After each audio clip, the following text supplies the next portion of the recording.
Chapter 14. Cousin Polly Dear called Ann Lewis. Tripping up the Larkland path a few days later. Here's the will you said you'd need today. And where is Cousin Mayo? David wants to know if he'll lend us a wagon Saturday to haul up our potatoes. Mayo will let David know about it. He is away from home now, said Mrs. Osborne in her quiet voice. Those pigeons keep him on the go, don't they? Said Anne. Mrs. Osborne answered only with a smile. Come, dear, sit down, she said. Stay to dinner. No, thank you, Cousin Polly. We want to can a lot of butter beans today, said Anne. I'll just run to the kitchen and say howdy to Chrissy.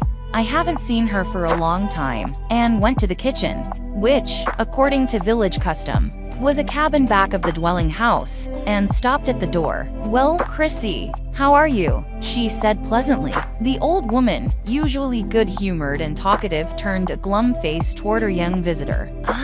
I ain't nothing today, she groaned. Excuse me a minute, Miss Anne. I got to get a dish out to dining room. She went out of the back kitchen door and took the long way around to the house. Goodness, Chrissy, Anne said when she came back. Why did you go that roundabout way? Why didn't you come out this door?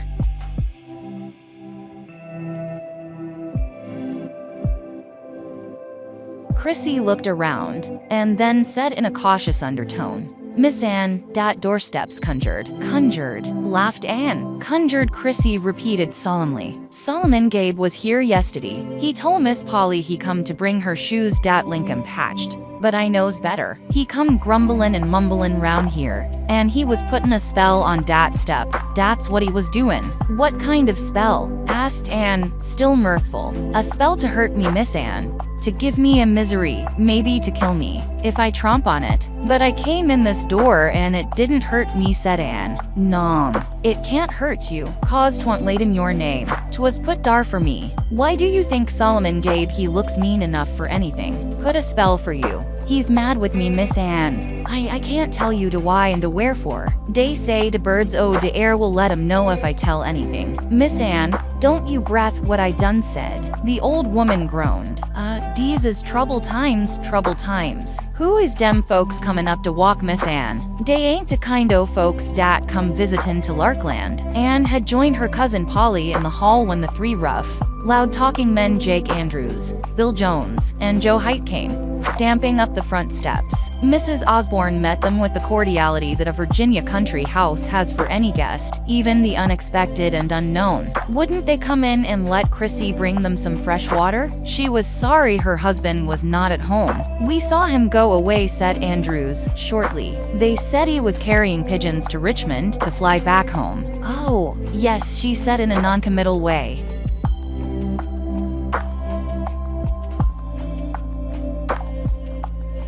Was he? Asked Andrews, fixing his bead-like black eyes on her face. Anne saw her cousin flush. The rude manner of the men was enough to bring an indignant color to her cheeks. Mrs. Osborne hesitated a minute, then said quietly, That is the way pigeons are trained. They are taken away hungry, and they fly back to the place where Andrews cut short her explanation. How fast do they fly? My husband had a bird come 600 miles last week, she said. It made that flight in 15 hours. H''M. What made you think so that it came in that time? Oh, my husband knows all his birds, and there is always a note fastened to the leg telling where it came from and where it is going.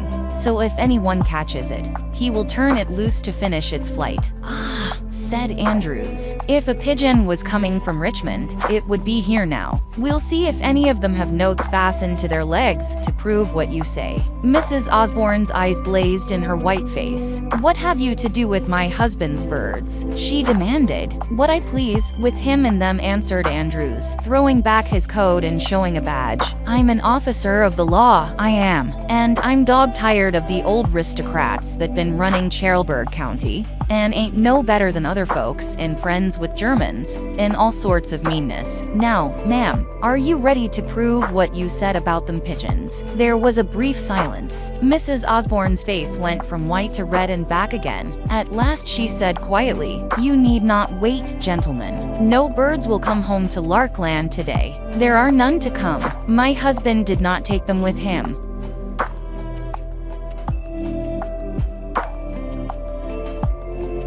Where did he go? Demanded Andrews. And who's that strange man that's been here with him? I refuse to answer your impertinent questions, she said, looking over his head. Gentlemen, I bid you good day. Come, Anne. She marched like a royal procession through the hall, with Anne following her. They went into the sitting room, and Mrs. Osborne, with a red patch on each cheek, sat stiffly erect in a straight-backed chair and talked to Anne, jumping from one subject to another. Red Cross work, war gardens, Mr. Tavis's rheumatism, Miss Fanny Morrison's new hat, anything and everything except the one subject she and Anne had in mind. Which of your studies do you like best? She asked. Pigeons, answered Anne. Oh, she gasped and hastily said, math, which she hated. Then, very embarrassed and puzzled and troubled, she went back to the village. In the midst of her task and the merry chatter of her companions, her thoughts wandered often to that strange scene at Larkland. What did it? What could it mean? There was evidently some secret, so she must not discuss it with anyone, not even Patsy. But what and why? By the middle of the afternoon, the task they had set themselves was finished. Anne went home with Patsy, and they dropped down on the shady lawn to enjoy their well-earned rest. I'm thirsty, said Anne. Patsy laughed. That's the first time you've seemed to know what you were saying today. Then she called Emma, who brought fresh water, and filled and refilled for them the big old house dipper, a coconut shell rimmed with silver. Oh, for some lemonade, sighed Patsy, sweet and cold, with ice tinkling in the glass. Hush, you make me so thirsty, said Anne. We could get the lemons at Cousin Will's store, but we ought not to use the sugar. Mr. Hoover says we must save more than we've been saving.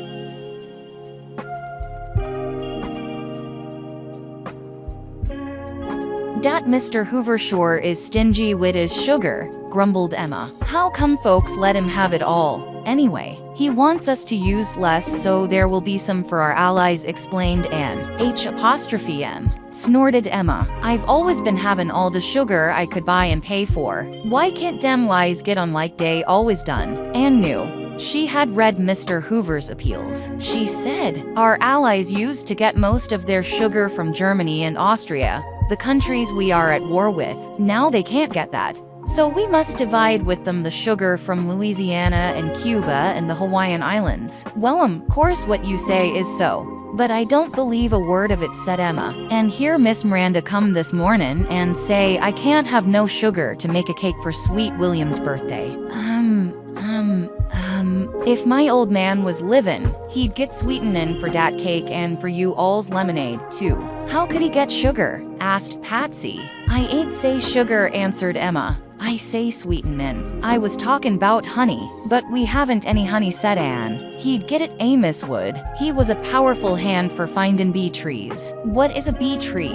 How did he find them? Asked Patsy and Anne. Shuh, Miss Patsy. You all know what a bee tree is. It's a tree where bees home and lay up honey. Oh. Yes, but how can you find it? Inquired Anne. My old man was a notable bee courser, said Emma. Dis here's the way he done. He put some syrup on a chip and he took some flour. What for? Interrupted Patsy.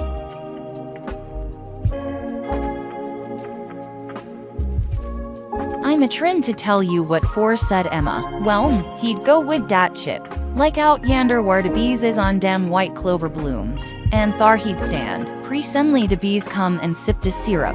Whiles a bees a sippin', Amos takes and dusts it wid de flour, and den he watches to see which way it goes. It flies long home, and den comes back to get more syrup, and Amos, he takes noticement how long it's gone. Dat gives him a sort o' narration 'bout how far off the tree is. Well, he follows Mr. Dusty back for as he see apostrophe and see it, and waits, and follows, and waits taken de course twell he comes smang to de bee tree. And Lottie, de honey he got, we used to sell it, and give it way, and eat honey and honey cakes. Millimeter. She smacked her lips reminiscently. Oh, Patsy, said Anne, and oh, Anne, said Patsy, and then both together. Let's do it. Let's go right away, said Anne. Heat and fatigue were forgotten. They ran into the house, and Anne scooped up a handful of flour, while Patsy was getting syrup out of a preserve jar. They did not have enough confidence in the amiability of the bees to put the syrup on a chip, Instead, they took a long stick, and Patsy held it with some trepidation, while Anne stood by with the flower. "Just that big one, that big fat one," Patsy whispered excitedly. The bee buzzed and flirted its wings, and flew away from what must have seemed to it an avalanche of white dust. Anne and Patsy, on tiptoe to follow, watched eagerly to see the direction of its flight. It circled aimlessly about, and then buzzed back to the clover blossoms. The girls selected another fat bee and dusted it liberally. It flew off, buzzed about the clover field, and came back to sip the syrup. "It's all nonsense," Patsy said crossly. "Let's give up."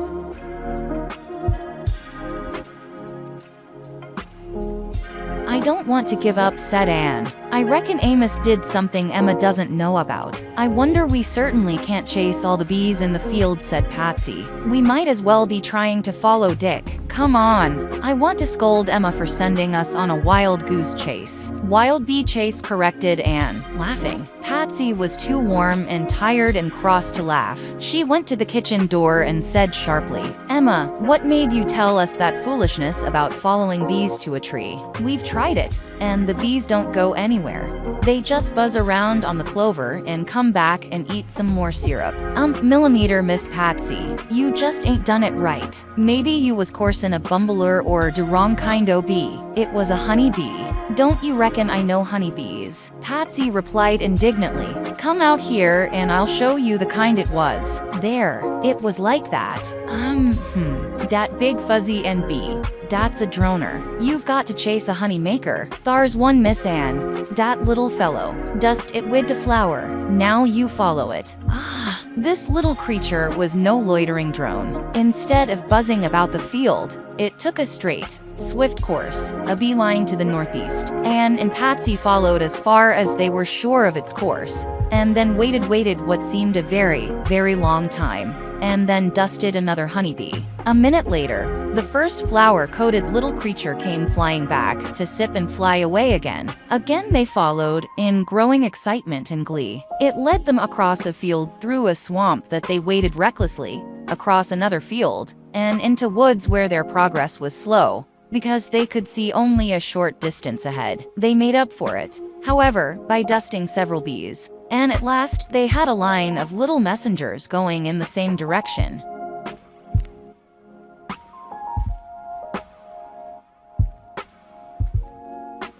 They followed the swift-flying, busy creatures to of all lovely, suitable places in the world, Happy Acres. Happy Acres, their dear garden plot in an old field surrounded by woodland. There was a big oak tree at the edge of that charming, beloved place, to which bees were coming from all directions. The girls forgot caution and ran close to the tree.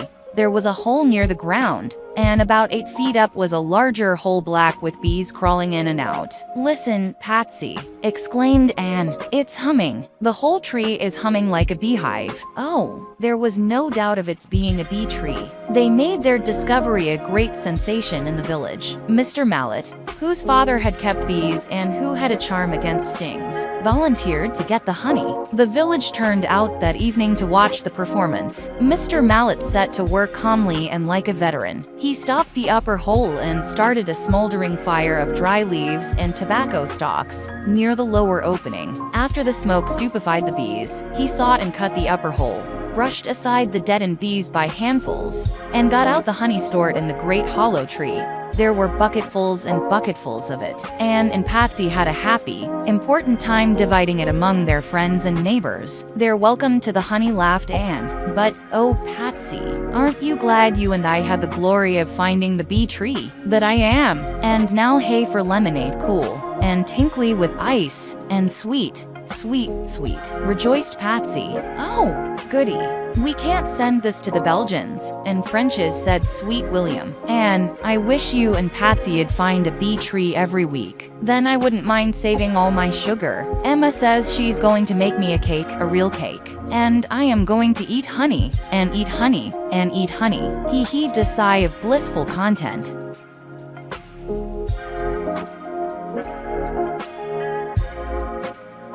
While Anne and Patsy were coursing the bees, Dick was on his way to the old Sterling mine. He had been there several times lately, looking about jealously to see if Mr. Smith were investigating the mine. He had not seen anyone there again, and he had about decided that Mr. Smith was looking over the timber in the big woods, and had merely stopped to see the old mine as a curiosity. And so, on this pleasant autumn afternoon, Dick went up the hill from the creek carefree and whistling merrily. Suddenly his tune changed to a sharp, dismayed exclamation, and he stopped to gaze at the ground. Yes, there were footprints, and the tracks led he followed swiftly and anxiously to the mine opening. "They've been here. They've been back to my mine," he exclaimed. Instead of pulling his improvised ladder from its hiding place beside the fence, he went to the mine hole and looked in. An old dead pine branch was hanging on the edge. It might have been tossed there by a gust of wind. Dick pulled it aside. It covered a ladder made of rough timber. Someone had been in the mine, might be there now. Dick stood very still for several minutes, listening intently and looking sharply around. Then he descended the ladder, with a shivery feeling that someone might tumble a rock, or send a shot on him from above, or drag him down by the legs, or thrust a knife through him from below. Nothing happened. He descended safely, and the tunnel ahead of him was black and silent. He lighted his candle and went to the main room. The odor of stale tobacco smoke hung about the place, and there were a few scraps of torn newspaper here and there. He went on toward the lower tunnel. At a sudden little noise, he jumped and put out his candle and stood on the alert. There was no glimmer in the murky darkness. All was still. The noise, if he had really heard any noise, was probably outside. The fall of a dead bough or the cawing of a crow.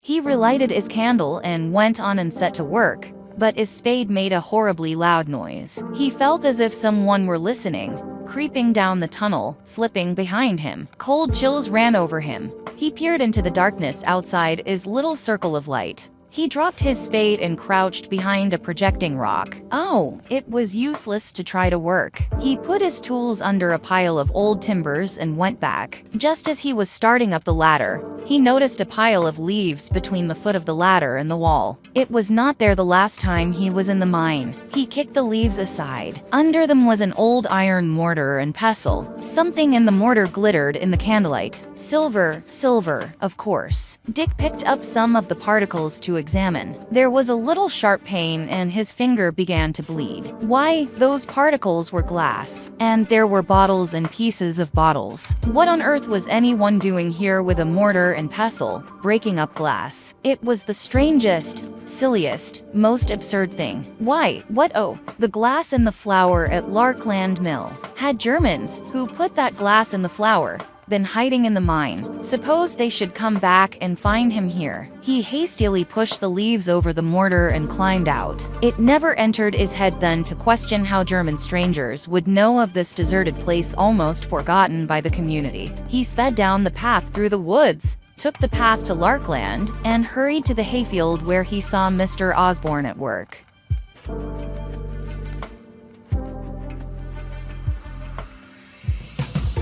Cousin Mayo. Dick hardly had breath to speak. "I've been in the old Sterling mine, and I found silver," his cousin interrupted, in humorous excitement. "A mortar with broken glass in it. There were the pestle and some bottles." "What?" exclaimed Black Mayo, the fun leaving his face and voice. "Someone had put a ladder in the hole. I found the mortar and pestle and bottles at the foot covered with leaves. They weren't there last week. Then I went down on my ladder. You may have got on the track of something of far more importance than the silver in or out of that old mine," Mr. Osborne said, frowning thoughtfully. "Have you seen or heard anything else that might mean mischief at any time? Think, and think." "No, sir," said Dick. Then he exclaimed, "Oh, Cousin Mayo, I'd forgotten. But it was queer. The night before Broadacres was burned, when Sweet William was undressing, Mother asked him how he got oil on his blouse. And he said he reckoned it was from the little smelly sticks he got under the steps at Broadacres. And that night, Emma, she was standing by me, let out a screech. 'The devil's burning little Miss Anne.' I wish you had told me these things before," said Mr. Osborne. "Now, keep a still tongue and open eyes." "I certainly will," promised Dick.